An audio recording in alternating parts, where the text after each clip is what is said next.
1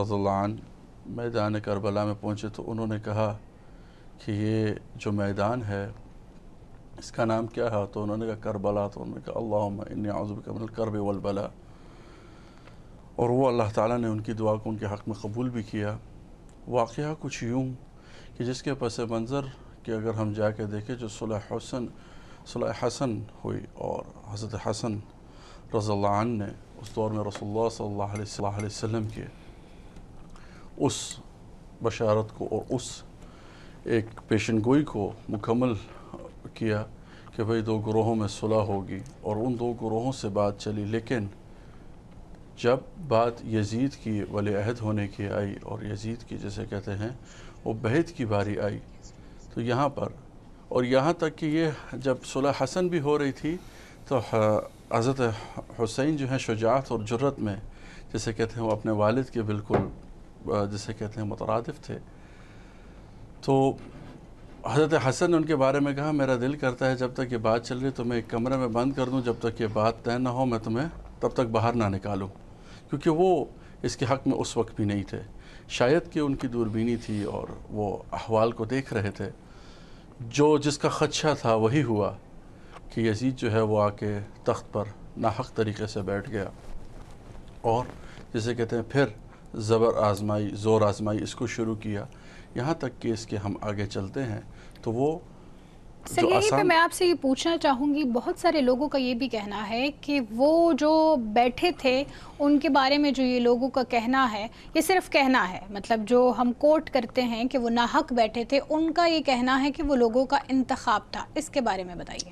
دیکھیے انتخاب لوگوں میں اگر میں کہوں کہ صحابہ رضوان اللہ علیہم اجمعین میں اہل سنت والجماعت کے بھی اس میں جسے کہتے ہیں اگر ہم دیکھیں طریقے کو تو وہ شورا کا طریقہ تھا، اور جسے کہتے ہیں جتنے بھی خلفائے راشدین آئے وہ شورا کے ہی طریقے سے آئے، شورا کے بغیر نہیں آئے. یہ پہلا کسی کو جسے کہتے ہیں وہ حاکمیت یا امارت دی جاری جو شورا کے بغیر تھی، جو کہ اس کو کسی نے بھی آج تک تاریخ میں انڈورس نہیں کیا. اور جو کرتے ہیں ان کے بارے میں ابن جوزی رحمہ اللہ کا یہ قول کافی ہے کہ جو رد یزید نہیں کرتا آپ اس کا رد کر دیجئے. ٹھیک ہے، تو یہ بالکل ناحق تھا، اور اس تخت پر بیٹھنا جسے کہتے ہیں اس وقت کے مطابق اس معاہدے کے مطابق حضرت حسین رضی اللہ عنہ کا حق تھا جو کہ غضب کیا گیا. ٹھیک ہے آغا صاحب، آپ کی جانب آنا چاہوں گا. جس طریقے سے آغاز انہوں نے کیا، لیکن میں چاہوں گا کہ آپ بھی ذرا پس منظر اس واقعے کا بیان کریں، کیونکہ وقت کچھ ایسا تھا کہ جب خطوط آ رہے تھے اور بلایا جا رہا تھا امام حسین علیہ السلام کو کہ آپ یہاں پر آئیں، تشریف لائیں، اور پھر وہ گھر سے جب نکلے تو اپنے اہل و عیال کے ساتھ نکلے. یہ بہت اہم ہے، میں چاہوں گا اس پر گفتگو فرمائیں. بسم اللہ الرحمن الرحیم وبہ نستعین وہو خیر ناصر ومعین اما بعد فقط انا للہ و انا الیہ راجعون. دیکھیے امام حسین کا اپنے نانا محمد مصطفیٰ کا مدینہ چھوڑنا، مکے آنا، پھر مکے میں حج کے احرام کو توڑنا، اور پھر اس کے بعد کوفے کی جانب گامزن ہونا، پھر کوفے سے اپنے سفر کو کربلا کی جانب موڑ دینا، اس کا ایک پس منظر ہے. پس منظر یہ ہے کہ اگر آپ اسلام اور دین مبین اسلام کی حقیقت کو دیکھیں گے تو امامت و ولایت کوئی عام سلسلہ نہیں تھا. وہ خدا کی جانب سے ایک عطا شدہ ایک سلسلہ تھا جسے خدا اس منصب امامت و ولایت پر فائز کر دے. یہ کوئی عام سلسلہ نہیں تھا. چونکہ امام حسین ہمارا اہل بیت کا عقیدہ ہے، امام حسین خدا کی جانب سے ایک نمائندہ تھے، ایک ولی تھے، ایک امام تھے. جب امام حسین ولی اور امامت کے فرائض انجام دے رہے تھے تو اس وقت مد مقابل میں شام میں یزید خلیفہ وقت ہوا، اور یہ یزید کا خلیفہ وقت ہونا یہ ان وحی محمد کے خلاف، وحی نبوت کے خلاف تھا. ٹھیک ہے، ان کا یعنی کہ خلافت کے مقام پر آنا یہ ان رولز کے خلاف تھا جو خدا کی جانب سے ایک امامت و ولایت کے لیے قابل قبول تھا. جب وہ تخت پہ آیا تو اس نے چاہا کہ میں اپنے مقصد کو حاصل کرنے کے لیے اپنے حکومت کو اور اپنے جرائم کو، ظلم کو آگے بڑھانے کے لیے کسی ایسی ہستی کا ساتھ ملانا اس کے لیے ضروری تھا جو محمد مصطفیٰ سے قربت میں سب سے زیادہ قریب ہو، جو محمد مصطفیٰ سے رشتہ داری میں، خاندان میں سب سے زیادہ قریب ہو، تاکہ وہ اپنے اس فرد کو اپنے آپ ساتھ ملا کے اپنی حکومت کو آگے بڑھا سکے۔ اس نے امام حسین سے اور کئی سارے دوسرے افراد بھی، باقی بھی افراد ہیں، لیکن سر فہرست امام حسین کی ذات تھی کہ جس سے وہ بیعت لینا چاہتے تھے۔ اگر کسی پوری دنیا نے بیعت کر لی، امام حسین نے بیعت نہیں کی تو اس کی بیعت قابل قبول نہیں ہوگی۔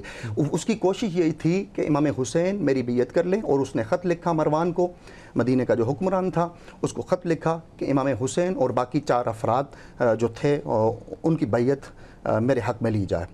جیسے یہ خط امام حسین کے پاس پہنچا اور مروان کے پاس پہنچا، امام حسین کو بلایا 28 رجب کی رات کو، کہا کہ یزید کے نام پہ بیعت کر لو۔ امام حسین نے کہا یہ کیسے ہو سکتا کہ میں مصطفیٰ کا نواسا ہو کے، میں خدا کی جانب سے ولی برحق ہوں، میں امام ہوں، یہ کیسے ہو سکتا ہے کہ کسی فاسق و فاجر کی میں بیعت کر لوں؟ یہ کیسے ہو سکتا ہے میں ایسے فرد کی بیعت کر لوں جو جس کو نہ کسی ماں کا حیا ہے، نہ بہن کا خیال ہے، نہ رشتہ داروں کا خیال ہے، یہ ظلم کی حکومت ہے۔ امام حسین نے انکار کیا۔ جب امام حسین نے انکار کیا تو گھیرا تنگ کر دیا گیا امام حسین کا۔ کہا کہ اگر آپ یہاں پہ نہیں بیعت نہیں کریں گے تو آپ نے وطن چھوڑنا ہے۔ وطن چھوڑنے پہ امام حسین کو مجبور کر دیا گیا۔ امام حسین علیہ السلام نے وطن چھوڑنے کا ارادہ کیا اور نانا کے مزار کو الوداع کیا، ماں زہرا کی مزار کو الوداع کیا، اور کوفے کے مکے کی جانب سفر کرنا شروع کر دیا۔ چونکہ حج کا موسم تھا، امام حسین چاہتے تھے کہ میں حج کو انجام دے دوں، لیکن وہ جو یزید کی جانب سے، یزید لعین کی جانب سے چھپے ہوئے منافق لوگ تھے جو امام حسین کو قتل کرنا چاہتے تھے، چونکہ وقت کا امام ہے، علم غیب کا حامل ہے، غیب کا علم رکھتا ہے، امام جانتے تھے کہ یہ مجھے یہاں پہ بھی نہیں چھوڑیں گے۔ تو امام حسین نے اپنے سفر کو، یعنی بندھے ہوئے احرام، حج کا احرام، امام نے وہیں پہ ختم کیا، اور 9 ذی الحج کو جو امام علیہ السلام نے خطبہ دیا ہے عرفہ کے میدان میں، اور جو دعا پڑھی ہے، اس میں امام حسین علیہ السلام نے واضح کیا ہے۔ البتہ اس سے قبل امام حسین جب مدینہ چھوڑ رہے ہیں تو ایک ببانگ دل اعلان کر رہے ہیں کہ میں لم اخرج شطرا ولا بطرا ولا مفسدا، میں نانا کا مدینہ چھوڑ رہا ہوں اس لیے نہیں کہ میں جا کے جنگ و فساد کروں، میں جنگ و جدال کروں، میں فساد کے لیے نہیں نکل رہا۔ کس لیے نکل رہا ہوں؟ انی اخرجو، میں اس لیے نکل رہا ہوں لطلب اصلاح امت جدی، میں نانا محمد کے امت میں جو یزید لعین نے فسادات پھیلا دیے ہیں، جو مس کرنے کی کوشش کر رہا ہے، میں اس کی اصلاح کرنے کے لیے نکل رہا ہوں۔ جب امام حسین اصلاح کرنے کے لیے نکل رہے ہیں تو ظاہر سی بات ہے جس مقصد کے لیے امام نکل رہے ہیں اس میں بھوک بھی ہے، اس میں پیاس بھی ہے، اس میں قربانیاں بھی ہیں، اور مختلف قسم کی قربانیاں۔ قرآن مجید کی آیت نمبر سورہ بقرہ کی 155 اور 56 آیت میں خداوند متعال نے ارشاد فرمایا ہے کہ جب بھی ہم آزمانا چاہتے ہیں نا، وَلَنَّبْلُوَنَّكُمْ بِشَيْءٍ مِّنَ الْخَوْفِ وَالْجُوعِ وَنَقْصٍ مِّنَ الْأَمْوَالِ وَالْأَنفُسِ وَالْأَمْوَالِ وَبَشِّرِ الصَّابِرِينَ وَالثَّمَرَاتِ وَبَشِّرِ الصَّابِرِينَ الَّذِينَ إِذَا أَصَابَتْهُمْ مُصِيبَةٌ قَالُوا إِنَّا لِلَّهِ وَإِنَّا إِلَيْهِ رَاجِعُونَ۔ ہم آزمائیں گے، کس کو آزمائیں گے؟ جن کا ہم امتحان لینا چاہتے ہیں ان کو ہم بھوک سے آزمائیں گے، پیاس سے آزمائیں گے، ان کو موت سے آزمائیں گے، ان کی اولاد کی موت سے، ان کے اولاد کے امتحان سے آزمائیں گے۔ لیکن جو خدا کی بارگاہ میں پہنچی ہوئی ہستیاں ہوتی ہیں نا، جو امتحان میں کامیاب ہوتے ہیں، جو ولی خدا ہوتے ہیں، جب بھی ان پر مصیبت آتی ہے تو وہ جنگ و جدال نہیں کرتے، واویلا نہیں کرتے، کیا کہتے ہیں؟ انا للہ و انا الیہ راجعون، کہ ہم خدا کی جانب سے آئے تھے اور خدا کی جانب ہی بڑھیں گے۔ لیکن ہمارے احتجاج اور یہ جو ہمارا ماتم ہے، جتنا بھی سلسلہ ہے، اس کا مقصد کیا ہے کہ حق کا ولی کربلا میں پیاسا مارا گیا، حق کا ولی کربلا میں بھوکا مارا گیا۔ اس کے لیے یہ جو آج کی دنیا میں احتجاجات ہو رہے ہیں، ماتم ہو رہا ہے، یہ ایک قسم کا احتجاج ہے۔ اس سے قطعاً یہ مراد نہ لی جائے کہ ہم کسی کو تنگ کرنے کے لیے یا عزاداران امام حسین کسی کو تنگ کرنے کے لیے یا جنگ و جدال کے لیے یا فساد کرنے کے لیے نہیں. ہم اس لیے احتجاج کرتے ہیں، اہل بیت کے ماننے والے عزادار اس لیے احتجاج کرتے ہیں، اس لیے مجالس برپا کی جاتی ہیں، اس لیے جلوس عزا نکالے جاتے ہیں تاکہ اس جو ناروا خلیفہ وقت کے منبر پر اور تخت پہ بیٹھ گیا تھا اس کے خلاف احتجاج کیا جائے، اس کے خلاف دلیلوں سے اور دلائل سے واضح کیا جائے کہ جو بھی اس کی پیروی کر رہا ہے وہ ناحق پہ ہے، اور جو بھی امام حسین کے مقابلے میں چاہے اس دور میں آیا وہ بھی باطل ہے، اور جو آج کے دور میں بھی امام حسین کے مقابلے میں آئے گا وہ بھی باطل ہے. اس پہ صلوات نہیں پڑھی جائے گی، اس پہ خدا کی جانب سے بھی لعنت ہے اور ہماری جانب سے بھی لعنت ہے. بے شک. روبینہ صاحبہ، یہ واقعے کا پس منظر تو ہم نے جان لیا، لیکن ایک جو بڑا پیغام ہمیں ملتا ہے وہ رسول اللہ صلی اللہ علیہ وآلہ وسلم کی اپنی زندگی سے. پھر ہم دیکھ لیں تو ہمارے خلیفہ امیر المومنین حضرت علی المرتضیٰ رضی اللہ تعالیٰ عنہ کی زندگی سے بھی، حضرت امام حسین کی زندگی سے بھی اور حضرت امام حسین علیہ السلام کی زندگی سے بھی صبر کا پیغام جو ہے وہ بہت زیادہ ملتا ہے. تو میں چاہوں گا ذرا اس کے اوپر گفتگو فرمائیں. اعوذ باللہ من الشیطان الرجیم، بسم اللہ الرحمن الرحیم. رب اشرح لی صدری ویسر لی امری واحلل عقدۃ من لسانی یفقہوا قولی. بے شک واقعہ کربلا جو ہے اپنی نوعیت کا ایک انتہائی منفرد واقعہ ہے. اس سے پہلے نہ کبھی ایسا واقعہ ہوا، نہ میرے خیال میں قیامت تک ایسا کوئی واقعہ پیش آئے گا. پہلی بات تو یہ ہے کہ جب ہم صبر و استقامت کی بات کرتے ہیں تو یہ تو اہل بیت کی ایک گھٹی میں شامل ہے، ان کی تربیت میں یہ شامل ہے. ہم جب طائف کے واقعے کا ذکر کرتے ہیں وہاں ہمارے نبی حضرت محمد صلی اللہ علیہ وسلم کے ساتھ کیا کچھ نہیں کیا گیا. پتھر مارے گئے، ان کو لہو لہان کر دیا گیا. کس لیے؟ اس لیے کہ اللہ کا دین سربلند ہو. تو یہ چیزیں جو ہیں اہل بیت کے گھرانے میں یہ چیزیں شامل تھی، یہ ان کی تربیت میں یہ شروع سے ہی شامل تھی. حضرت امام حسین علیہ السلام جب پیدا ہوئے ہیں، پیدا ہونے کے ساتھ ہی حضرت جبرائیل علیہ السلام نے اللہ کے رسول صلی اللہ علیہ وآلہ وسلم کی خدمت میں اقدس میں حاضر ہو کر ان کے شہادت ہونے کی جو ہے خبر دی تھی. حضرت ام سلمہ فرماتی ہیں کہ میں نے دیکھا کہ ایک دن اللہ کے رسول صلی اللہ علیہ وآلہ وسلم حضرت امام حسین علیہ السلام کو اپنی گود میں بٹھائے ہوئے تھے، پیار بھی کر رہے تھے اور رو بھی رہے تھے. تو میں نے پوچھا یا رسول اللہ آپ پیار بھی کر رہے ہیں، رو بھی رہے ہیں، اس کی کیا وجہ ہے؟ تو آپ صلی اللہ علیہ وسلم نے فرمایا کہ اے ام سلمہ، ابھی جبرائیل علیہ السلام حاضر ہوئے تھے، انہوں نے مجھے یہ خبر سنائی ہے کہ آپ کا یہ جو بیٹا ہے، آپ کی امت اس کو میدان کربلا میں بے دردی کے ساتھ 3 دن بھوکا پیاسا رکھ کر شہید کر دے گی. اور ساتھ ہی حضرت جبرائیل علیہ السلام نے یہ مٹی مجھے دی ہے، یہ کربلا کی مٹی ہے، اس کو سنبھال کر رکھنا، اس کی حفاظت کرنا. جس دن یہ سرخ ہو جائے گی سمجھ لینا کہ حسین جو ہے میدان کربلا میں شہید کر دیے گئے ہیں. تو حضرت ام سلمہ نے وہ مٹی لے لی اور وہ روزانہ اس کو دیکھا کرتی تھی. بات یہ ہے کہ صبر و استقامت کا یہ جو اصول ہے یہ اہل بیت کا کے گھرانے سے ان کو وراثت میں ملا ہے. پھر یہی بات نہیں ہے، حضرت ابو فضل بنت حارث جو ہیں وہ بھی فرماتی ہیں کہ میں نے ایک دفعہ اللہ کے رسول صلی اللہ علیہ وسلم کو دیکھا کہ انہوں نے گود میں بٹھایا ہوا ہے حضرت امام حسین کو اور وہ رو رہے ہیں. اور جب میں نے پوچھا تو آپ صلی اللہ علیہ وسلم نے یہی بات کی. تو یہ جو شہادت کی جو خبریں مل رہی ہیں یہ شروع سے مل رہی ہیں. اچھا یہاں پر ایک بات جو بڑی قابل غور ہے، کوئی یہ نہیں کہہ رہا، حالانکہ رسول اللہ صلی اللہ علیہ وآلہ وسلم جو ہیں مستجاب الدعوات ہیں، کوئی یہ نہیں کہہ رہا کہ یا رسول اللہ اس حادثے کو ٹال دیجئے گا، اللہ سے دعا کیجئے گا. سب یہ کہہ رہے ہیں، سب یہ دعا مانگ رہے ہیں یا اللہ حسین کو صبر و استقامت کا پیکر بنا کے رکھنا، ان کو صبر عطا فرمانا. تو یہی وجہ ہے کہ یہ ان کے لیے اس طرح کی دعائیں کی گئی تھیں اور انہوں نے کربلا کے میدان میں صبر و استقامت کا مظاہرہ کیا اور اپنی جان جو ہے جان آفرین کے سپرد کر دی اور قیامت تک ان کا نام جو ہے وہ زندہ رہے گا. خواتین و حضرات، ایک وقفہ شامل کرتے ہیں، پروگرام کا سلسلہ جاری ہے. کہیں مت وقفہ، ہمارے ساتھ رہیں، واپس آتے ہیں. ویلکم بیک ناظرین. اور بریک سے جانے سے پہلے ہم یہ بات کر رہے تھے کہ کیسے کربلا سے ہمیں صبر و استقامت کا سبق ملتا ہے، لیکن میں جاننا چاہوں گی کہ صبر استقامت ظاہر ہے دین اسلام کی بقا کے لیے ہی تھا، اور ساتھ ہی مجھے یہ بھی بتائیے کہ کربلا کا میدان، آخر یہ کربلا کی جو مٹی ہے جس کا ذکر روبینہ صاحبہ نے بھی کیا کہ وہ مٹی پہلے سے بتائی گئی تھی، دی گئی تھی، سو اس کا کیا جو ہے کنیکشن تھا؟ آخر کربلا کا میدان ہی کیوں چوز کیا گیا کہ زمین خریدی گئی تھی؟ اس کے بارے میں بتائیں.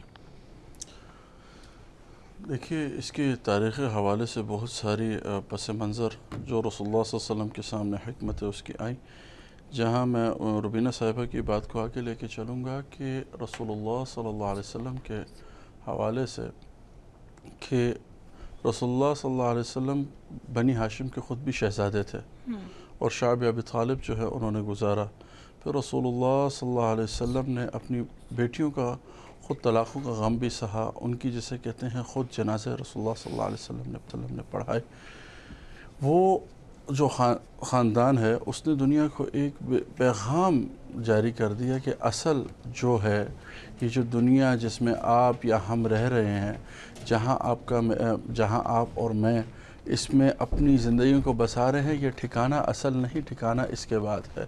اور شاید اسی مزاج کی وجہ سے ہمیشہ دیکھا گیا کہ کفر جو ہے وہ لرزتا رہا ہے، کیونکہ دنیا میں جو انسان کو سب سے بڑا خوف ہے، رسول اللہ صلی اللہ علیہ وسلم نے کیا فرمایا کہ ایک دور آئے گا کہ تم پر جو ہے لوگ اس طرح سے ٹوٹ پڑیں گے جیسے کھانے والے تھال کی طرف ٹوٹ پڑتے. انہوں نے کہا کیا رسول اللہ ہم تعداد میں کم ہوں گے؟ انہوں نے کہا نہیں، ایسے ہوگے جیسے سمندر کی جا کے جہاں تک نظر جائے تم ہی تم ہوگے. تو انہوں نے کہا رسول اللہ معاملہ کیا ہوگا؟ انہوں نے کہا تمہارے دلوں میں وہن پیدا ہو جائے گا.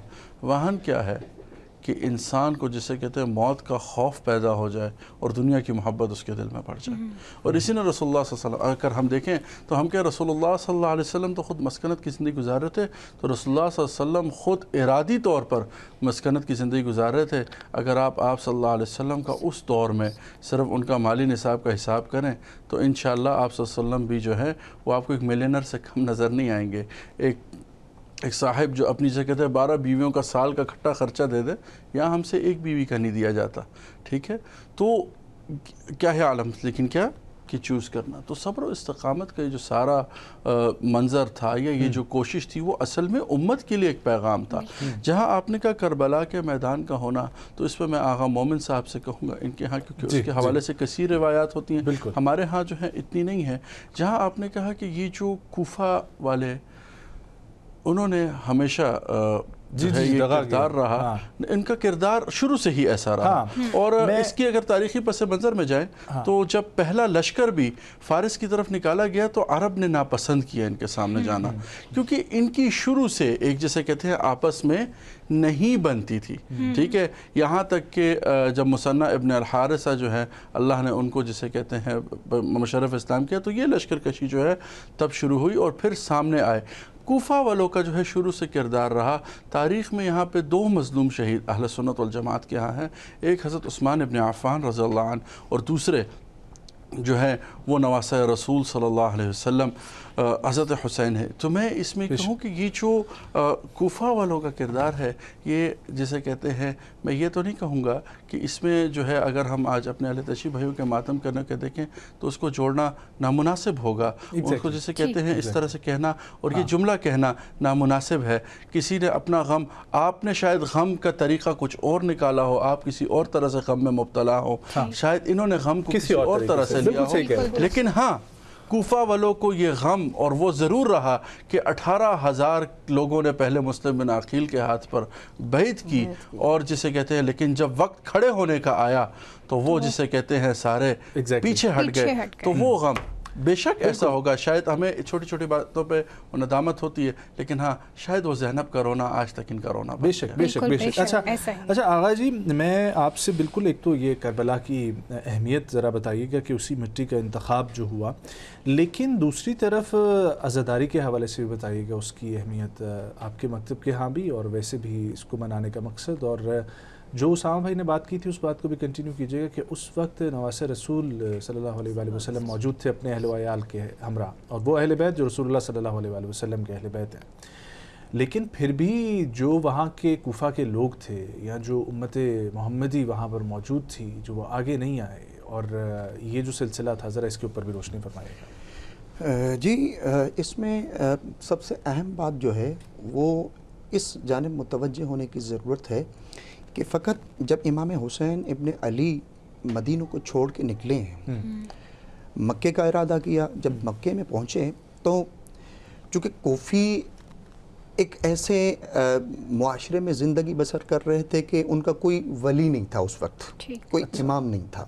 ٹھیک ہے، جیسے ان کو معلوم ہوا کہ امام حسین جو نبی کا نواسہ ہے وہ مکے پہنچ گئے ہیں، اور یہاں آنے کا یعنی جیسے ان کو معلوم ہوا کہ مکے میں امام حسین حج کر رہے ہیں اور مدینہ چھوڑ چکے ہیں، ٹھیک ہے، تو انہوں نے خط لکھنا شروع کر دیا. جی ٹھیک ہے، اب یہ خط امام حسین کو مدینہ میں نہیں پہنچا، یہ غلط فہمی ہے. اچھا اچھا ٹھیک ہے، مدینہ میں نہیں پہنچا، مکہ میں پہنچا. ہاں جیسے ہی کوفیوں کو معلوم ہوا کہ امام حسین نواسہ رسول مدینہ کو چھوڑ کے مکے پہنچ گئے تو انہوں نے کہا کہ چلیں امام حسین اگر یہاں تک آ گئے ہیں تو مولا ہماری رہبری کرنے کے لیے ہمارا کوئی ظاہراً امام نہیں ہے، ٹھیک ہے، تو ہم چاہتے ہیں کہ آپ آ کے ہماری رہبری فرمائیں اور آپ ہماری امامت فرمائیں. تو امام حسین کے پاس اب مختلف روایات ہیں، 18,000 کی بھی ہے، 12,000 کی بھی ہے، 30,000 کی بھی ہے. چلیں جو بھی ہے، لیکن ایک تعداد تھی، ہزاروں کی تعداد میں تھا. 18,000 کی روایت کو بھی سامنے رکھ کے آپ دیکھ لیں. 18,000 خطوط امام حسین کے پاس مکے میں پہنچتے ہیں. امام حسین نے کوفے کے حالات کو مزید جاننے کے لیے اپنے سفیر مسلم بن عقیل کو روانہ کر دیا اپنے 2 چھوٹے بچوں کے ساتھ، کہ جا کے وہاں کے حالات کا معلوم کریں اور دیکھیں کہ واقعاً یہ سچویشن ہے، کنڈیشن کیا ہے، منظر کیا ہے. مسلم بن عقیل جب آتے ہیں تو بڑا استقبال ہوتا ہے. 8 ذی الحج کی نماز مغربین تک یہ کوفی 18,000 کی تعداد میں بیعت کر چکے تھے. 18,000 کوئی کم تعداد نہیں ہے. بالکل. جب مغربین کی نماز پڑھائی گئی تو چونکہ وہ جو ابن زیاد تھا وہ یزید کا نمائندہ تھا، یزید نے دیکھا کہ مسلم بن عقیل اگر تھوڑی دیر کچھ دن باقی رہے تو ہو سکتا ہے یہ کوفہ بھی میرے ہاتھ سے چلا جائے. اس نے پھر وہی جو جابر حکمران جن چالاکیوں کے ساتھ لوگ اپنے کنٹرول میں لاتے ہیں، جو کہ یہ سلسلہ آدم سے لے کے آج تک باقی ہے، ٹھیک ہے، کہ کس طرح اپنے فیور میں لانے کے لیے لوگ دولت کا خرچ کرتے ہیں. پھر ابن زیاد نے یزید کے حکم پر کوفیوں کو خریدنا شروع کر دیا.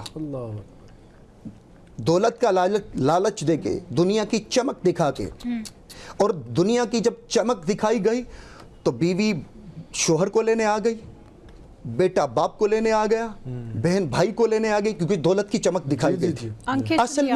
اصل میں وہ دولت کے پجاری تھے. اور یہ یہاں سے سبق ملتا ہے، جو دولت کا لالچی ہو، جو پیسے کے پیچھے اور پراپرٹی کے پیچھے ہو، وہ کبھی بھی امام حسین کا ساتھ نہیں دے سکتا، وہ کبھی بھی امام حسین کا راہی نہیں ہو سکتا.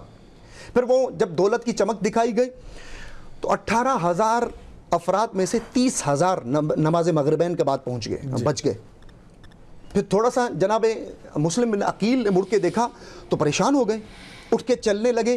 اب ظاہراً جو کوفے کے حالات تھے وہ اس طرح سے بنا دیے گئے تھے حکومت کی جانب سے کہ کوئی گھر سے باہر نہ نکلے، اگر نکلا تو اسے سرنڈر کرنا ہوگا، اس کو ہم قتل کر دیں گے، مختلف دھمکیاں. جب مسلم بن عقیل بڑھے تو 30 افراد پھر 3 افراد میں جا کے بچے. آخرکار وہی ہوا جس کا خوف تھا. مسلم بن عقیل چونکہ کوفے میں نئے تھے، کوفے کی گلیوں میں تنو تنہا گھوم رہے تھے. اور یہ جو کوفی تھے ان کو امام حسین سے حقیقت میں دلی محبت نہیں تھی. دلی محبت جس کو کہتے ہیں وہ نہیں تھی، دنیا کی لالچ تھی. دنیا کی لالچ نے ان کو خرید لیا. پھر مسلم بن عقیل اکیلے رہ گئے، پھر اس کو شہید کر دیا گیا. پھر امام حسین ابن علی کو جب راستے میں امام حسین مکہ سے جب کوفے آنے کا ارادہ کر رہے ہیں اور 2-3 منزلیں عبور کر چکے ہیں، درمیان میں کسی قاصد نے جا کے امام حسین کو خبر دی کہ آپ کا سفیر مسلم بن عقیل مارے جا چکے ہیں، شہید ہو چکے ہیں. امام حسین نے وہیں سے اپنے سفر کا جو آغاز ہے کربلا کی جانب موڑ دیا. جب کربلا کی جانب موڑا، 2 محرم کو امام حسین کربلا کی مٹی پہ پہنچے، کربلا کی زمین پہ پہنچے. جیسا ہی امام حسین کا قافلہ پہنچا، امام حسین کے قافلے سواریوں کے قدم کربلا کی مٹی پہ پہنچے تو امام حسین نے ایک ایسی ہوا محسوس کی، ایسی فضا محسوس کی کہ جس کا امام حسین کو انتظار تھا، اور امام حسین نے اپنے بھائی عباس سے کہا کہ قافلے کو یہاں پہ روکا جائے۔ یہی وہ مقام ہے جس مقام پہ معرکہ حق و باطل انجام دیا جائے گا، یہی وہ مقام ہے جس مقام پہ مجھ نواسہ رسول کو قتل کیا جائے گا، شہید کیا جائے گا، فقط مجھے نہیں، میرے بچوں کو قتل کیا جائے گا، میری اولاد کو قتل کیا جائے گا، فقط امام حسین کی ذات کو نہیں۔ اور جہاں تک بات ہوئی کربلا کی مٹی کی، یہ کربلا کی مٹی، کربلا کی زمین وہ زمین ہے کہ جو صرف امام حسین یہاں پہ آ کے غمگین نہیں ہوئے، روایت میں ملتا ہے کئی سارے انبیاء اس مٹی سے گزرتے ہوئے غمگین ہوئے، کسی کو چوٹ لگی، کسی کو کوئی تکلیف ہوئی۔ یہ وہ مٹی ہے، وہ زمین ہے جو حضرت آدم سے لے کے خاتم تک، بے شک، اور خاتم سے لے کے قیامت تک یہ زمین ایک اہمیت کی حامل ہے۔ بے شک، اس کی خاک شفا وہ خاک شفا ہے کہ جس میں امام حسین کا خون ملا ہوا ہے، اور ہم اس خاک شفا کو سجدے کے لیے ہم آنکھوں کا سرما قرار دیتے ہیں۔ عزیزان محترم، اور یہی مٹی بے شک، جس کے لیے مختلف روایات ملتی ہیں، احادیث ملتی ہے کہ یہ وہ کربلا کی مٹی تھی کہ جس پہ انبیاء کرام علیہم الصلاۃ والسلام نے یہاں پہ تکلیفیں دیکھی، تکلیفیں برداشت کی۔ پھر امام حسین جب یہاں پہ پہنچتے ہیں تو دیکھیے امام حسین صرف شہید نہیں ہوتے، شہادت سے قبل اس مٹی کو خریدتے ہیں۔ امام حسین اس مٹی میں اس منظر میں پیغام دینا چاہتے ہیں کہ اگر آپ کو قبر بھی کوئی غصبی مل گئی تو سمجھ لینا آپ کی شفاعت نہیں ہوگی۔ اپنی قبر کے لیے بھی مٹی کو اور قبر کو بھی خریدنا ضروری ہے، یعنی آپ وہاں پہ دفن ہو کو جو مٹی آپ کے لیے جائز ہو اور مباح ہو۔ روبینہ جی، اچھا یہاں پہ میں ایک بات حضرت ایک مسلم بن عقیل سے روایت کے مطلب آپ جنگ کے حالات دیکھیں اور دیکھیں کہ کفر ان پر ٹوٹ پڑا ہے تو آپ ویلیوز کا اندازہ کریں اس خاندان کا، جبکہ جنگ میں جسے کہتے ہیں اجازت ہے کہ آپ جسے کہتے ہیں وہ اگر اس ٹائم پہ آپ دشمن کو دھوکہ دینے کے لیے کوئی جھوٹ یا اس طرح عمل کریں تو بھی غلط نہیں، لیکن کیونکہ ہانی بن عروہ کے گھر میں قیام تھا اور وہاں پہ شریک بن آور جو ہے وہ بیمار تھا، انہوں نے مسلم بن عقیل کو کہا کہ ابن زیاد میری عیادت کے لیے ضرور آئے گا، تو میں کام کرنا پردے کے پیچھے چھپ جانا، جب وہ آئے تو اس کی گردن مار دینا۔ اس ارادے سے مسلم بن عقیل چھپے بھی لیکن انہوں نے قتل نہ کیا، وہ چلا گیا۔ تو انہوں نے کہا آپ نے آخر ایسا کیوں نہ کیا؟ تو انہوں نے کہا کہ مجھے رسول اللہ صلی اللہ علیہ وسلم کی حدیث یاد آ گئی کہ کسی پر دھوکے سے حملہ کرنا، دھوکے سے وار کرنا جو ہے یہ مومن کا شیوا نہیں ہو سکتا۔ تو صرف آپ، لیکن باقاعدہ تاریخ دانوں نے لکھا ہے اگر مسلم بن عقیل اس دن وہ گردن مار دیتے تو حالات تبدیل ہو جاتے، لیکن یہ تو جیسے کہتے ہیں جو اللہ نے قبول کرنا تھا، یہ شہادت ہمارے لیے ہمارے لیے کم از کم ہمارے لیے یہ جو شہادت مسلم بن عقیل ہے، یہ جو شہید کربلا ہے، یہ ہمارا فخر ہے، ہم ان پر فخر کرتے ہیں۔ انہوں نے ہی ہمیں آج بتایا کہ اپنے بچوں کو کفر کا غلام نہیں، اپنے بچوں کو کسی ایسے نظریے کا غلام نہ بننے دینا جو رسول اللہ صلی اللہ علیہ وسلم کے طرق سے تمہیں ہٹا کے کسی اور طرف ڈال دے۔ یہ ہمارے لیے فخر کی بات ہے۔ تو یہ ویلیوز جو ہیں یہ کربلا کے اندر سے یہ ہمارے بچوں کو جاننا کہ جہاں ہم چھوٹے چھوٹے معاملے میں دھوکہ دے کے اپنے بھائیوں کو دھوکہ دینے کو تیار ہو جاتے ہیں، یہ وہ تو پھر بھی ظالم تھے، تو پھر جو ہے ہمارا کیا حال ہوگا۔ میں روبینہ صاحب آپ سے یہ جاننا چاہ رہا تھا کہ ایسا صبر جو آپ کا اختیار بھی ہو لیکن پھر بھی آپ صبر کریں، اور اس صبر سے پھر اتنی استقامت کہ آپ کے سارا خاندان جو ہے وہ چلا جائے، آپ کو خود بھی اس چیز کا معلوم ہو، تو یہ صبر آج کی دنیا میں ہمیں کیسے اپنانا ہے اور یہ ہماری طاقت کیسے بن سکتا ہے؟ دیکھیں، اس کے لیے ہمیں جو کربلا کے شہید ہیں ان کی جو پرسنالٹی ہے، ان کا جو کردار ہے اس کو سامنے رکھنا پڑے گا۔ یہ جو ہم ہر سال جو ہے سبیلیں لگاتے ہیں اور تبرکات جو ہے وہ بانٹے جاتے ہیں، امام بارگاہوں سے، مسجدوں سے لے کر گھروں تک مجالس جو ہیں وہ منعقد کی جاتی ہیں، تو وہ اسی یاد میں منعقد کی جاتی ہیں کہ حضرت امام حسین اور ان کے ساتھ جو 72 نفوس تھے ان کے کردار کو سامنے رکھا جائے۔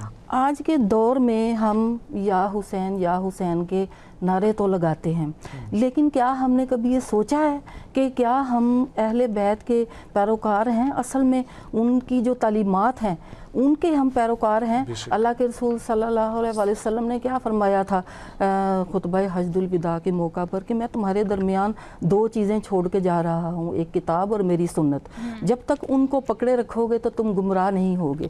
پھر ایک موقع پر آپ صلی اللہ علیہ وسلم نے یہ بھی فرمایا کہ میری اور میرے اہل بیت کی مثال حضرت نوح علیہ السلام کی کشتی جیسی ہے، جو اس میں سوار ہو گیا وہ نجات پا گیا، جو نہیں ہوا وہ غرق ہو گیا۔ تو آج ہم اپنے بچوں کو کردار حسینی جو ہے وہ سکھا رہے ہیں۔ تو دیکھیں ہر دور میں کوئی نہ کوئی یزید ہوتا ہے، کیا وقت کے جو یزید ہیں یعنی جو یزیدی اقدار ہیں ان کو ہم چیلنج کر رہے ہیں، ہمارے بچے ان کو چیلنج کر رہے ہیں۔ خواب غفلت سے جو ہے وہ اپنی جو یہ قوم ہے، یہ جو نوجوان نسل ہے، اس کو خواب غفلت سے بیدار ہونے کی جو ضرورت ہے۔ انسانیت کو بیدار تو ہو لینے دو، ہر قوم پکارے گی ہمارے ہیں حسین۔ تو اپنے اندر جو ہے ہمیں انسانیت پیدا کرنی پڑے گی، ہمیں ان کرداروں کو فالو کرنا پڑے گا کہ حضرت امام حسین کی جو شہادت ہے اس کے پیچھے کیا مقصد تھا، دین کی سربلندی مقصد تھا۔ اکثر لوگ کہتے ہیں کہ جی یہ اقتدار کی جنگ تھی، یہ اصولوں کی جنگ تھی اور یہ تھا۔ اصل میں ہم نے اپنے بچوں کو یہی تو بتانا ہے کہ یہ اقتدار کی جنگ نہیں تھی، یہ کوئی منصب کی جنگ نہیں تھی، یہ جنگ تھی دین کی سربلندی کی۔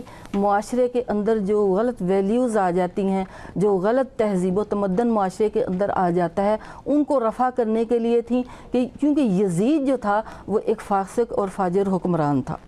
حضرت امام حسین علیہ السلام کہ وہ بیعت اس لیے لینا چاہتا تھا کہ اس سے پتہ تھا حضرت امام حسین میری بیعت کریں گے، بیعت کریں گے تو پھر میری دال گلے گی اور باقی لوگ جو ہیں وہ میری بیعت کریں گے اور میں کامیاب ہوں گا۔ اور اس ایک بندے کی بیعت کی دیکھیں کتنی اہمیت ہے، کتنی ویلیو ہے۔ ہم نے اپنے بچوں کو یہ سکھانا ہے کہ اہل بیعت کا مقام اور مرتبہ کیا ہے، تب ہی ہم اپنے اندر وہ خصوصیات جو ہیں وہ پیدا کر سکیں گے جو ایک مسلمان ہونے کے ناطے ایک انسان کے لیے بہت ضروری ہیں۔ بالکل درست کہا آپ نے۔ انفیکٹ ہم یہ بھی جاننے کی کوشش کریں گے، جو مختلف آراء پائی جاتی ہیں کہ یہ اقتدار کی جنگ تھی، لیکن یہ دراصل تو دین کی بقیہ لڑی گئی جنگ تھی جس میں حق جو ہیں وہ ہمیشہ قائم رہا۔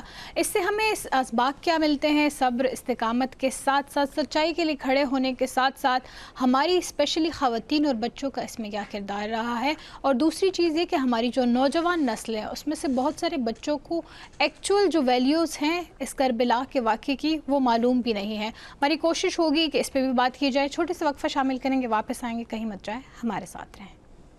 خواتین و حضرات، ایک بار پھر سے آپ کو محرم الحرام کی خصوصی نشریات میں کہیں گے خوش آمدید۔ جس شعر کی طرف روبینہ صاحبہ پہلے اشارہ کر رہی تھی وہ میں ناظرین کی جو ہے وہ نظر کرنا چاہوں گا۔ علامہ محمد اقبال کی ذوق و شوق نامی بال جبریل سے یہ نظم ہے جس کا شعر ہے: قافلہ حجاز میں ایک حسین بھی نہیں، گرچہ ہے تابدار ابھی گیسوئے دجلہ و فرات۔ جس کی تشریح میں علامہ محمد اقبال کا اشارہ ہے کربلا اور اس کے واقعے کی طرف کہ گرچہ شان و شوکت ظاہری ویسی موجود ہے لیکن حسین علیہ السلام جیسی شخصیت موجود نہیں۔ تو خواتین و حضرات، بات کو آگے بڑھاتے ہیں۔ اسامہ صاحب یہ فرمائیے گا کہ ہم ذکر کرتے ہیں کہ کربلا کے دور میں پہلے اگر ذرا ذکر کریں نوجوانوں کی طرف بڑھنے سے پہلے ایک ایسی شخصیت جن کا نام رہتی دنیا تک رہے گا، جہاں پر اہل بیت کا ذکر آتا ہے وہیں پر حضرت عباس علیہ السلام کا جو ہے وہ بھی ذکر آتا ہے، اور ان کی وفاداری، وہ لائلٹی کے وہ واقعات جب ہم سنتے ہیں اس پہ بہتر رہنمائی ہمیں آغا صاحب بھی فراہم کریں گے، لیکن کہ جب جانے لگے ہیں پانی کے لیے تو حضرت امام حسین علیہ السلام بولتے ہیں کہ آپ تلوار نہ ساتھ لے کر جائیں، آپ ویسے جائیں، اور پھر جب جاتے ہیں پانی کو اٹھاتے ہیں، دیکھتے ہیں، لبوں تک لاتے ہیں، پھر نیچے گرا دیتے ہیں، کیونکہ وہاں پر جو اہل بیت ہیں وہ پیاسے ہیں، بچوں کے لیے پانی لے کر جا رہے ہیں، اور پھر وہ آگے کا جو واقعہ ہوا اس پر بھی آپ روشنی ڈالی گا۔ لیکن وہ وفاداری، اور پھر ایک بہت ہی خوبصورت طریقے سے کسی نے اس واقعے کو بھی بیان کیا کہ حضرت امام حسین نے جب رات کے تاریکی میں چراغ جو ہے وہ بجھا کر جو خطبہ ارشاد فرمایا اور پھر اس کے بعد بولا کہ اگر کوئی جانا چاہے تو چلا جائے، اور جاتے وقت اگر کسی کو یہ لگے کہ تم چلے جاؤ گے اور بعد میں تمہیں مکہ والے یا دنیا والے بولیں گے کہ تم آل رسول کو ویسے چھوڑ کر آگے ہو، تو پھر میری نسل کا کوئی چھوٹا بچہ لو اور اس کو ساتھ لے جاؤ اور دنیا کو بتاتے پھرنا کہ میں تو اس کی جان بچا کے لایا ہوں. اور پھر فوری طور پہ کہا کہ عباس اب جو ہے وہ چراغ جلا دیا جائے. مطلب کہ کوئی بھی چلا جائے لیکن حضرت امام حسین کو یہ یقین تو تھا کہ میرا بھائی عباس وہیں پر موجود رہے گا. تو میں چاہوں گا ذرا ان کے کردار پر آپ جو ہے روشنی فرمائیں. دیکھیے جو کربلا میں یہ جو ظاہری طور پر تو نظر آتا ہے ایک چھوٹی سی ٹولی جو ہے وہ سامنے آ گئی، اور جسے کہتے ہیں یہی کم ظرفی دشمن کی، مطلب عرب میں اگر حضرت علی رضی اللہ عنہ کو ہی صرف احد کا اس واقعے کو لے لیں کہ جب خود بندے نے ان کو مبارزے کی دعوت دی کہ من یبارز، وہ آئے سامنے، لیکن کیا ہوا کہ اس بندے کا سطر کھل گیا. تو اس بندے نے کہا کہ اشہدک اللہ والرحم، کہ میں تم سے جو ہے اللہ کے لیے رحم مانگتا ہوں، تم مجھے جو ہے تو حضرت عمر رضی اللہ عنہ نے کہا کہ تم نے اس کی گردن کیوں نہ ماری؟ اس نے کہا کہ وہ کمزور حالت میں تھا، تو میری جسے کہتے ہیں عزت نے گوارا نہ کیا کہ میں اس کے ایسے موقع پر جو ہے جب کہ اس کا سطر کھل گیا ہے میں جو ہے اس کو ماروں. یہ وہ تھے، ٹھیک ہے. لیکن مقابل میں جب دشمن آیا، جب اس کو موقع ملا کہ وہ جسے کہتے ہیں اکرام کے ساتھ اچھے انداز سے پیش ہو سکتا تھا، معاملے کو کر سکتا تھا، لیکن وہی نا وہن دنیا کی وہ جسے کہتے ہیں ایک ری کے چھوٹے سے علاقے کی لالچ میں آ کے اپنی رشتہ داری کا خیال نہ رکھتے ہوئے عمرو بن سعد جو ہے، ٹھیک ہے، اپنے باپ کے نام کی نہ لاج رکھتے ہوئے، ٹھیک ہے، وہ سامنے آ کے کھڑا ہو جاتا ہے، ٹھیک ہے. تو حضرت عباس وہیں پہ کہ جب شمر جو کہ سرغنہ ہے اس پورے جسے کہتے ہیں کربلا کے واقعے کو کرنے، اور جتنے بھی مقتولین ہیں اس کا جسے کہتے ہیں یہی جو اس کا اللہ تعالیٰ قیامت تک اس پر لعنت کرے، اور جسے کہتے ہیں اس کی قبر میں وہ عذاب ہو جو فرعون کو مل رہا ہے. تو اس نے باقاعدہ جو ہے عباس رضی اللہ عنہ کو موقع بھی دیا کہ آپ جو ہے امان میں آ جائے. علی آپ کا کون سا سگا بھائی ہے؟ یہ جو آپ حسین ہیں جو ہے یہ آپ کے کون سے سگے بھائی ہیں؟ انہوں نے کہا وہ میرے آقا ہیں. یہ وہ تربیت تھی کہ جو اما فاطمہ رضی اللہ عنہ کے جو صاحبزادے تھے، ان کے جو بھائی تھے دوسرے والداؤں سے، وہ ان کو بھائی سے زیادہ آقا سمجھتے تھے. وہ اور ان کی جو والدائیں تھیں ان کو سلام ہو کہ انہوں نے بچوں کی ایسی تربیت کی کہ انہوں نے ان کو کبھی بھائی محسوس نہ کرایا، وراثت میں جاگیردار محسوس نہ کرایا، آقا بتایا کہ یہ آقا ہیں. تو اس سے صاف واضح ہو جاتا ہے کہ یہ جو شہزادے تھے، اور تربیت کا یہ معیار کہ بھائی ہوتے ہوئے بی بی زینب کے حجرے میں جو اجازت کے بغیر داخل ہیں. بالکل. یہ اصل میں جو معاملات ہیں، یہ جسے کہتے ہیں اصل میں یہ اس خاندان، اللہ نے ایسی قرآن میں نہیں کہا انما یرید اللہ لیذھب عنکم رجس اہل البیت ویطہرکم تطہیرا. یہ وہ اقدار، وہ اخلاق تھے ان کے کہ اللہ نے اس خاندان سے سیکھنے کا، لینے کا آپ کو اس کو ذریعہ بنا دیا. اس آپ کے لیے جو ہے قرآن میں اللہ نے آیات اتار دی جسے کہتے ہیں، اور رہتی دنیا نے دیکھا اس منظر کو کہ بھئی کس طرح سے اس خاندان نے اتنے ظلم کے بعد بھی اپنا رویہ کیا رکھا، امت کی اس غم کو بھی کس طرح سے انہوں نے جسے کہتے ہیں غم اپنے لیے تو تازہ رکھا، دوسروں کو غمگین نہیں کیا جسے کہتے ہیں. تو یہاں پہ آپ اس کو آغا جی سامنے رکھیے. مصلحت کیا تھی؟ اکثر لوگ یہ سوال پوچھتے ہیں کہ مصلحت کیا تھی کہ تلوار اٹھانے کی اجازت نہ تھی؟ دیکھیں اسامہ صاحب نے اس واقعے کو بڑا خوبصورت انداز میں بیان کیا. میں تھوڑا سا اس کی وضاحت کرنے کے بعد آپ کے جواب کی جانب آتا ہوں. جی جی. جب عمر سعد لعین آئے اور جناب غازی عباس کے پاس آئے، کہا کہ یہ میں خط لے کے آیا ہوں یزید کا اور امان نامہ لایا ہوں آپ کے لیے. آپ چھوڑ دیں امام حسین کو، آپ کو امان دی جائے گی، آپ کو جان کی حفاظت دی جائے گی، آپ کو فلاں فلاں چیزیں عطا کی جائیں گی، آپ کو مقام عطا کیا جائے گا، منصب عطا کیا جائے گا. غازی عباس کی وفا دیکھیے گا. غازی عباس نے اس تحریر کو دیکھا، کہا کہ میری لعنت ہو اس تحریر پر بھی، لعنت ہو اس کے لکھنے والے پر بھی، لعنت ہو جس نے یہ لکھوائی ہے اس پر بھی لعنت ہو. یعنی تمام تر پہلوؤں پہ لعنت کرتے ہوئے فرماتے ہیں کہ اے لعین، تیرے پاس میرے لیے امان ہے، میرے آقا و مولا کے لیے امان نہیں ہے. میرے آقا و مولا امام حسین کے لیے جو نواسے رسول ہیں، جو نواسے نبی ہیں، ان کے لیے کوئی امان نہیں ہے. میں لعنت بھیجتا ہوں آپ کی اس تحریر پر. دیکھیں کتنی وفا ہے امام حسین کے ساتھ, وقت کے امام کے ساتھ کیسی وفا ہے. اب یہ آپ کے سوال کی جانب جی کہ کیا مصلحت تھی. جی دیکھیں کئی سارے پہلو ہیں. امام حسین اور غازی عباس, مولا عباس, کربلا کے میدان میں دو بھائی تھے. جی عمر کے لحاظ سے بھی دونوں ہاشمی نوجوانوں سے ہاں. سب سے بڑے تھے. ہاں امام حسین کا سہارا تھے غازی عباس. بے شک. امام حسین کی ڈھارس تھی بے غازی شک. عباس. بے شک. کیوں کہا جاتا ہے کہ بھائی کی کمر کا زور ہوتا ہے. اللہ بالکل. اکبر. محترم عزاداروں جو سننے والے ہیں, کربلا میں دیکھو کہ امام حسین کا کتنا زور تھے عباس. اور اسی جملے سے ہمیں معلوم ہوتا ہے کہ جب غازی عباس کے بازو کٹ کے زمین پہ آئے, زین فرس سے زمین پہ آئے, تو امام حسین فرماتے ہیں اے عباس میری کمر ٹوٹ گئی, میری کمر ٹوٹ گئی. بھائی کمر کا زور ہوتے ہیں. تو امام حسین نہیں چاہتے تھے کہ غازی عباس کو اجازت دیں. امام حسین کا سہارا تھے عباس.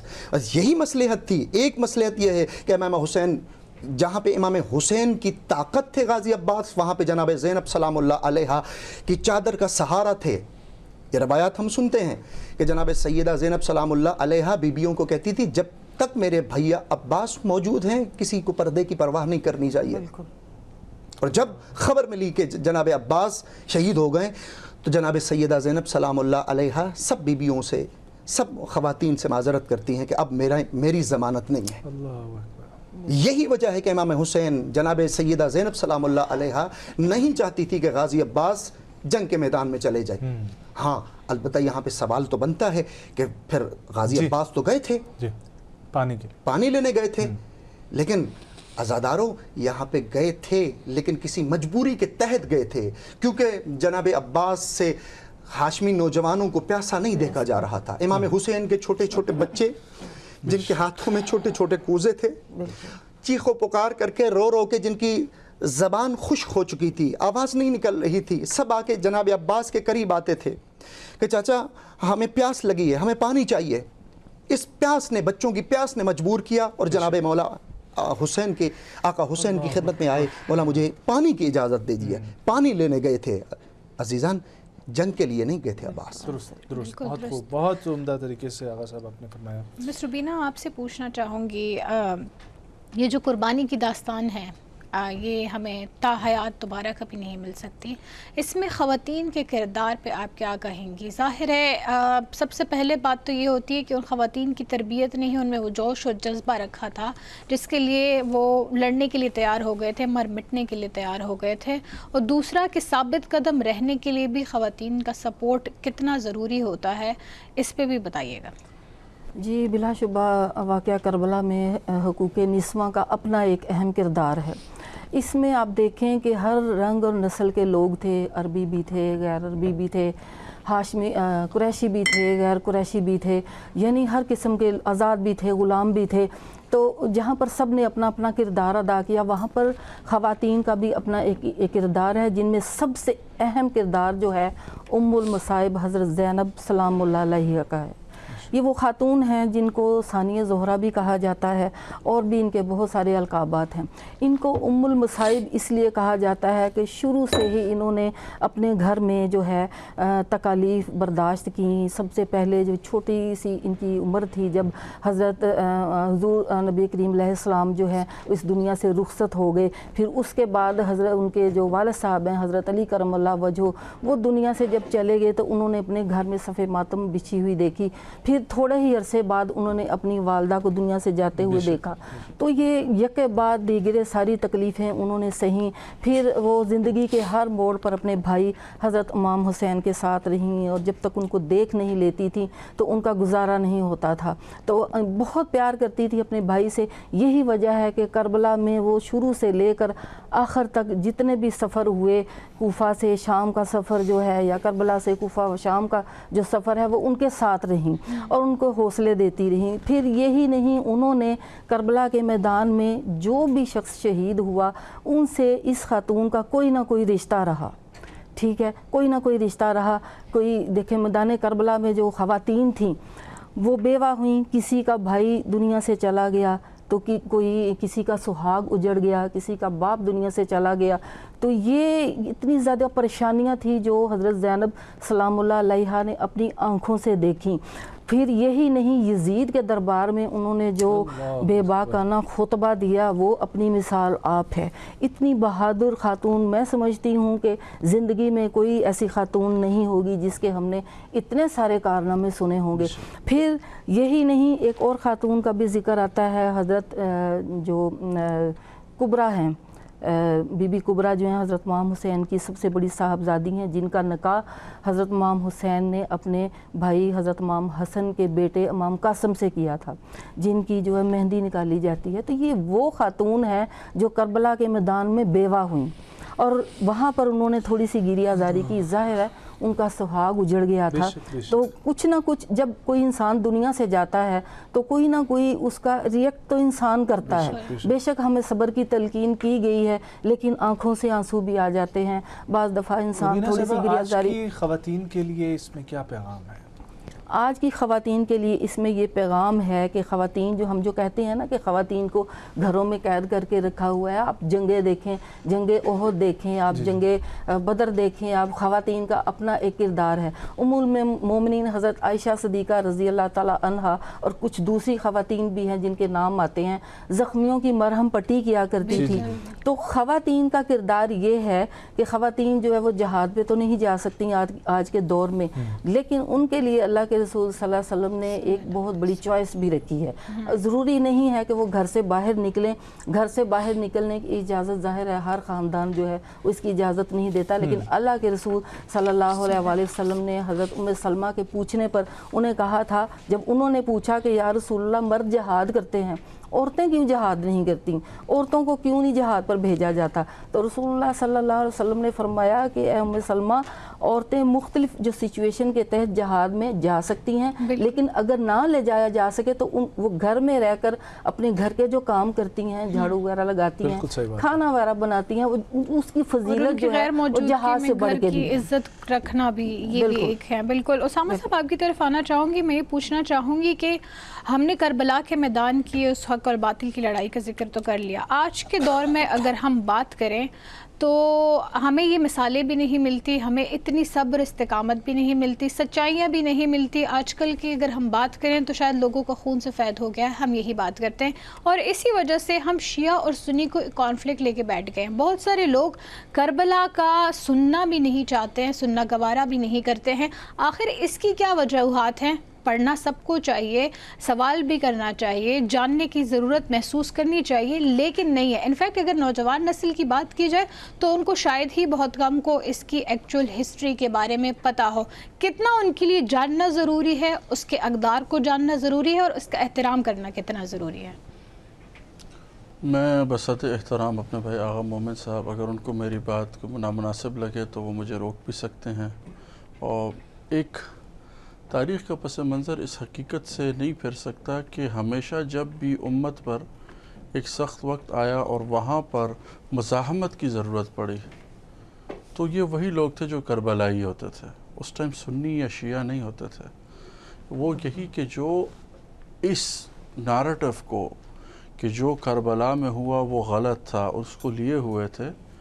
لیکن یہ دور جب آیا صفوی حکمران کے پاس تو انہوں نے اس چیز کو بہت اندر تک محسوس کر لیا کہ یہ کسی بھی ٹائم مزاحمت کے لیے کھڑے ہو جاتے ہیں، کیونکہ ایک مزاحمت تھی نا کہ بھائی سامنے، اور ایک جسے کہتے ہیں طاقتور کو اپنی طاقت جانے کا سب سے بڑا خوف ہوتا ہے. اور وہ خوف کیا ہوتا ہے کہ وہ کتنے سپاہی اکٹھے کر لے گا، ٹھیک ہے وہ 1 لاکھ کر لے گا، 2 لاکھ کر لے گا، لیکن عوام 2 کروڑ ہو تو وہ کیا کرے گا؟ تو وہ کیا ہے کہ انہوں نے جسے کہتے ہیں کربلا کو ریچول بنا دیا. کربلا آج ہمارے لیے ایک ریچول ہے. بس یہ دن آتے ہیں، ایام آتے ہیں. میں آپ سے کہتا ہوں، میں اللہ کے نام کی 3 قسمیں کھا کے کہتا ہوں، واللہ باللہ تاللہ، کہ آپ مجھے بتائیں کہ ایک نوجوان چاہے وہ سنی ہو چاہے وہ شیعہ ہو، کیا وہ کربلا کی روح کو سمجھا ہے یا صرف کربلا کے واقعے کو جانا ہے اس نے؟ کیا کربلا کا واقعہ صرف جان لینا؟ اور میں غم کی اگر بات کروں تو غم کا ایک واقعہ مجھے یاد آ گیا. اجازت، حضرت عمر رضی اللہ عنہ حج کے موقع پر تھے تو مکہ کے کچھ لوگوں نے شکایت کی، ایک صحابیہ تھی خنسا نام تھا ان کا. تو وہ اپنے بھائی کے غم میں بہت مبتلا تھی. بہت بڑی شاعرہ تھی. 7 معلقات یعنی جو 7 بڑے دیوان ہیں ان میں سے ایک دیوان ان کا ہے عرب میں. تو ان کو لایا گیا تو ان کے گلے میں اپنے بھائی کے جوتے تھے, سر منڈا ہوا تھا. تو حضرت عمر نے کہا غمگین ہو؟ اس نے کہا ہاں. اس نے کہا کچھ تمہارے غم کو بیان کرنے کے لیے ہے؟ انہوں نے کہا کہ پرانے میں سے سناؤں یا نئے میں سے؟ انہوں نے کہا کوئی نیا ہے؟ تو انہوں نے کہا ہاں سنا دو. یہاں تک کہ جب خنسا نے اشعار پڑھنا شروع کیے تو حضرت عمر بھی رو پڑے. حضرت عمر رضی اللہ عنہ نے بھی اپنے بہت پیارے بھائی زید کو کھویا تھا, جس کے غم میں جو ہے وہ سخت مبتلا ہوئے کہ 3 دن کسی بھی اپنے ساتھی سے وہ ملنے کے لیے باہر نہیں آئے. جب یمامہ سے خبر پہنچی, ان کے بیٹے نے آ کے بتایا کہ انہوں نے شہادت کی دعا کی, اللہ نے قبول کر لی. یہ مسلمان تو اس کو جسے کہتے ہیں, قاسم نے کیا کہا جب پوچھا کہ بھئی موت کو کیا جانتے ہیں؟ انہوں نے کہا کہ میں اس شہادت کو جو ہے شہد سے بھی میٹھا سمجھتا ہوں اپنے لیے. تو یہ تو وہ لوگ تھے. تو میں آپ سے کہوں کہ ہم نے جو ہے نا غم کو, اب وہ ہوا, یہ واقعہ ہوا, اتنے میں اماں عائشہ رضی اللہ عنہ سے ملاقات ہوئی خنسا کی. انہوں نے کہا کہ تم نے بھائی کو کھویا ہے. بہت اہم تھا. انہوں نے کہا میں نے اس کو کھویا ہے جس کے لیے آسمان اور زمین کے سارے وعدے ہوئے, اس کو رحمت للعالمین کہا گیا, اس کے لیے جسے کہتے ہیں کوثر کو حاضر کر دیا گیا. یہ جن پہ دریا بند ہوا ہے وہ بند کرنے والے کاش کہ اس ٹائم ان کی بھی آنکھیں بند ہوں گی, وہ بھی ایسے نہیں ہوں گے. انہوں نے کلمہ پڑھا ہوگا, وہاں اذان دوسری جانب بھی ہوتی تھی, سب تھا, لیکن کیا تھا, روح کو نہیں سمجھے. کیا ہے کہ آپ جن پہ پانی بند کر رہے اللہ کے بندو, تمہیں جہاں جا کے ابدی طور پہ ہمیشہ کے لیے رہنا ہے, اس پانی کا مالک اللہ نے اس خاندان کو بنایا ہے, ان کے نانا کو بنایا ہے. اس جنت کی جسے کہتے ہیں دروازے نہیں کھولیں گے, انبیاء جسے کہتے ہیں ہاتھ اٹھا لیں گے, اس دن بھی جسے کہتے ہیں ایک ہی آنکھ کی طرف سب دیکھ رہے ہیں, اور وہ ان کے نانا جان ہیں, انہی کی طرف دیکھ رہے ہوں گے. تو یاد رکھیے کہ یہ ریچول سے تھوڑا جب تک ہم باہر نہیں آئیں گے, آپ جسے کہتے ہیں, میں آغا صاحب کی بالکل دل آزاری نہیں, بلکہ یہ امید ہے کہ میری بات کو سمجھے, میں مجموعی بات کر رہا ہوں, چاہے وہ عشرہ فاروق حسین ہو یا یوم عاشور کی جسے کہتے ہیں عزاداری ہو, اگر یہ پریکٹیکلی کنورٹ نہیں ہو رہی تو اس کو مان لینا چاہیے ایک ریچول ہے جس کو ہم ادا کر رہے ہیں. ہم پیغام کو نہیں سمجھے ہیں, ہم روح کو نہیں سمجھے. میں اسی بات کو آگے ہم لوگ بڑھائیں گے, آغا صاحب کی طرف بھی میں لے کر چلوں گا, لیکن ایک وقفے کا وقت ہوا چاہتا ہے. خواتین و حضرات واپس آئیں گے, بات کو آگے بڑھائیں گے, ہمارے ساتھ رہیے. خواتین و حضرات, ایک بار پھر سے آپ کو 9 محرم الحرام کی اس خصوصی نشست میں کہیں گے خوش آمدید. ہمارے ساتھ شخصیات موجود ہیں. آغا مومن صاحب آپ کی طرف پڑھوں گا. حضرت فرمائیے گا, اسامہ بھائی کی بات کو ایک تو کنٹینیو کیجیے گا, دوسری چیز یہ کہ نماز کی بہت اہمیت رسول اللہ صلی اللہ علیہ وآلہ وسلم کے ہاں, حضرت علی المرتضیٰ کے ہاں, اہل بیت کے ہاں, خود امام حسین کے جب کچھ نہ بن پائے یزیدی فوج سے تو نماز کا جو ہے وہ سہارا لیا گیا کہ یہ جو بھی کچھ ہوگا یہ نماز تو نہیں چھوڑیں گے. اور آج ہم دیکھیں تو ہم لوگوں میں سے کتنے لوگ جو ہے وہ اس عمل پہ کہ ہم نماز ادا کریں. اور پھر آپ نے جنگ صفین کے بھی ذکر کیا, وہاں پر نیزوں پہ قرآن جو ہے وہ لے کر آیا گیا. تو مسلمان تو وہ بھی تھے جو انہی چیزوں کا استعمال کر رہے تھے لیکن کسی اور پرپس کے لیے, اور اس کا اصل مقصد جو ہے اس سے بہر روی کا شکار تھے. جی فرمائیے گا آغا صاحب. دیکھیں, سب سے پہلی اور بنیادی بات کربلا کو سمجھنے کی ضرورت ہے. جی, محرم آتا ہے, ہم 10 دن لباس تبدیل کر لیتے ہیں. ہاں, یہاں پہ دقت کی بات یہ ہے, غور و فکر کی بات یہ ہے کہ محرم فقط اور فقط لباس تبدیل کرنے کا نام نہیں ہے. اس کے ساتھ کردار کو تبدیل کرنے کے لیے بھی ہر سال محرم ہماری زندگی میں آتا ہے. بنیادی نقطہ یہ ہے. اس کے بعد کربلا کو ہم نے مقتل گاہ سمجھا ہے. کربلا مقتل گاہ نہیں ہے. جہاں پر مقتل گاہ ہے وہاں پہ مکتب گاہ بھی ہے. ایک مکتب ہے کربلا, ایک درس گاہ ہے. اگر کربلا کو مقتل گاہ پر, مقتل پر محدود کر دیا تو کربلا کبھی بھی آپ کو سکھا نہیں پائے گی, آپ کو درس نہیں دے پائے گی کربلا.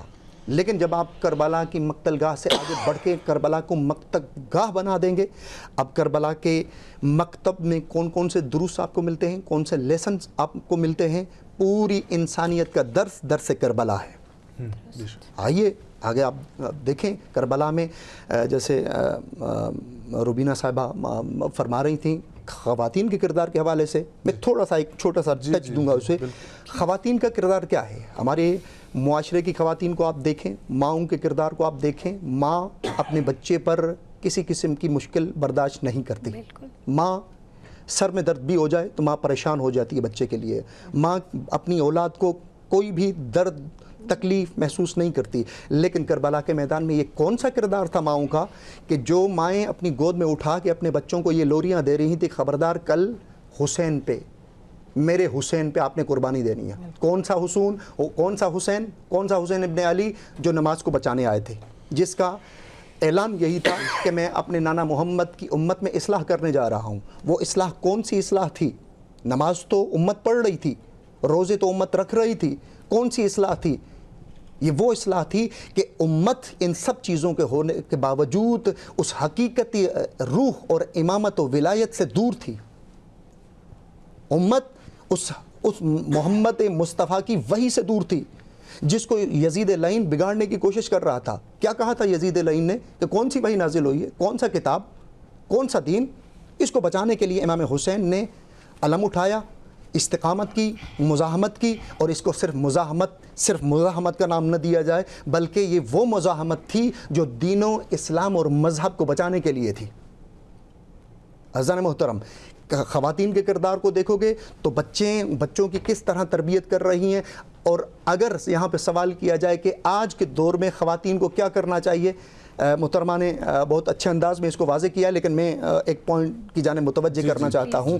آج کے دور میں خواتین کربلا سے کیسے درس لے سکتی ہیں, کس طرح مکتب گاہ بنے گی کربلا آج کی خواتین کے لیے. عزیزان محترم, آج کی خواتین کے لیے جس طرح وہ مائیں اپنے بچوں کی تربیت کر رہی تھی, حق کے ولی کے لیے قربانی کا سبق دے رہی تھی, آج کی مائیں بھی اپنے بچوں کے, اگر جہاد تو ممکن نہیں ہے, جہاد تو جائز نہیں ہے خواتین کے لیے, تو کیا کریں, گھر میں اپنے بچوں کی کم از کم ان کی ذمہ داری یہ ہے کہ وہ اپنے بچوں کی تربیت کریں, وہ اپنے بچوں کی اپنے خاندان کی تربیت کریں. اور تربیت کا سب سے پہلا سبق جو ہے انسان کو اپنی ماں کی گود سے ملتا ہے. اگر ماں ہی تربیت نہ کر پائی تو کون تربیت کر پائے گا؟ بے شک. آپ کو اسکول کے حالات آپ جانتے ہیں, کالج, یونیورسٹی, ہمارے حالات آپ کے سامنے ہیں, ہمارے معاشرے کے حالات آپ کے سامنے ہیں. تو یہاں پر کربلا ہمارے لیے مکتب گاہ ہے, درس لینے کی جگہ ہے. نوجوانوں کے لیے جس طرح جناب علی اکبر, جناب قاسم فرمایا, سوال کیا گیا کہ موت کو کیسا پایا, احلی من العسل, شہد کی مٹھاس سے بھی زیادہ عزیز ہے مجھے موت. کون سی مٹھاس تھی, کون سی حقیقت تھی جو موت کو مٹھاس میں تبدیل کر رہی ہے؟ عزیزان محترم, اور یہاں پہ ایک اور نقطے کی جانب بھی میں متوجہ کرتا چلوں کہ کربلا کو سمجھنے کے لیے کربلا کوئی اتفاقی واقعہ تھوڑی تھا. اسی طرح بالکل. ہاں, کربلا کوئی دو شہزادوں کی جنگ تھوڑی تھی جو کہ نظریہ ہمارے معاشرے میں موجود ہے. نہیں, حق و باطل کی جنگ تھی, حق و باطل کی پنجہ آزمائی تھی, حق و باطل کی لڑائی تھی. اور یہ لڑائی یہ فقط کربلا کے میدان میں نہیں تھی, یہ حضرت آدم سے شروع ہوئی تھی, کربلا میں آ کے ختم ہوئی, اور ختم نہیں ہوئی, آج تک باقی ہے. کربلا میں امام حسین نے ہر وقت کے یزید کے چہرے سے نقاب اتار دیا تھا, ورنہ 72 کے لشکر میں کون لاکھوں کے تعداد سے جنگ کرتا ہے. امام حسین نے استقامت سے سبق دیا کہ جس دور میں بھی, جس وقت بھی, جس جگہ پہ بھی میرے کردار جیسے کے سامنے یزید جیسا کردار آ جائے تو میری طرح استقامت کرنی ہے, میری طرح اقدام کرنا ہے, اور اس باطل کو مردہ باد کرنا ہے. اور یہی ہوا, کربلا نے ہمیں سبق سکھایا ہے. اور آج کے دور میں جو مسلمانوں کو فتح و نصرت حاصل ہوئی ہے وہ کیا ہے؟ وہ کربلا سے سبق حاصل ہوا ہے, وہ آل محمد سے سبق حاصل شدہ قوم ہے. تو عزیزان محترم, ہمیں کربلا کو سمجھنے کی ضرورت ہے, کربلا میں کرداروں کو سمجھنے کی ضرورت ہے. اور کربلا کے کرداروں کو سمجھنے کے ساتھ ساتھ محرم آتے ہی صرف لباس تبدیل نہ ہو. یہ بھی ایک بحث ہوتی ہے کہ نئے لباس پہنا جاتے ہیں اور نئے کپڑے لیے جاتے ہیں. ٹھیک ہے, یہ حرام نہیں ہے, ٹھیک ہے. یہاں پہ جو حقیقت روح ہے, عزاداری ہے, وہ یہ ہے کہ لباس کے ساتھ ساتھ کردار کو بھی تبدیل کیا جائے. اگر میں گناہ گار ہوں محرم سے پہلے تو میں گناہ چھوڑ دوں, امام حسین کی خاطر گناہ چھوڑ دوں. میں امام حسین کی خاطر, کربلا کی خاطر, اگر میں کسی گندے کام میں مبتلا ہوں تو میں اس کو کربلا کی خاطر چھوڑ دوں. کربلا ہمیں یہی سبق سکھاتی ہے. تو ہمیں کربلا کو مکتب گاہ کی نگاہ سے دیکھنا چاہیے, وہ مکتب گاہ جس میں بچوں کے لیے درس گاہ موجود ہے, نوجوانوں کے لیے درس موجود ہے, ضعیفوں کے لیے درس موجود ہے,